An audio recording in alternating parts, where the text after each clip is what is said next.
Hello guys, welcome to the Kannada ಮಾಹಿತಿ ವಿನಿಮಯ channel. ನಮ್ಮ ಚಾನಲ್ಗೆ ಲೈಕ್, ಸಬ್ಸ್ಕ್ರೈಬ್, ಕಮೆಂಟ್ ಮಾಡಿ.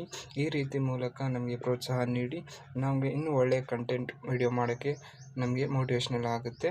ಬನ್ನಿ ಮೈ ಡಿಯರ್ ಫ್ರೆಂಡ್ಸ್, ವಿಷಯದ ಬಗ್ಗೆ ತಿಳಿಯೋಣ.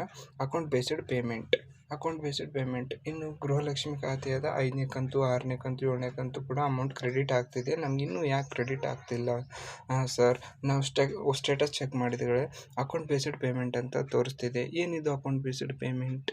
ಬನ್ನಿ ತಿಳಿಯೋಣ. ಅಕೌಂಟ್ ಬೇಸ್ಡ್ ಪೇಮೆಂಟ್ ಅಂತಂದರೆ, ನೀವು ಅಪ್ಲಿಕೇಶನ್ ಹಾಕೋ ಹೊತ್ತಿಗೆ account based payment, Aadhaar based payment ಅಂತ 2 ಟೈಪ್ ಇರ್ತವೆ. ನೀವು ಅಕೌಂಟ್ ಬೇಸ್ಡ್ ಪೇಮೆಂಟನ್ನು ಚೂಸ್ ಮಾಡಿದ್ರಿಂದ ಅಕೌಂಟ್ ಬೇಸ್ಡ್ಗೆ ಡೈರೆಕ್ಟ್ ಅಕೌಂಟ್ಗೆ ಅಮೌಂಟ್ ಹಾಕ್ತಾರೆ.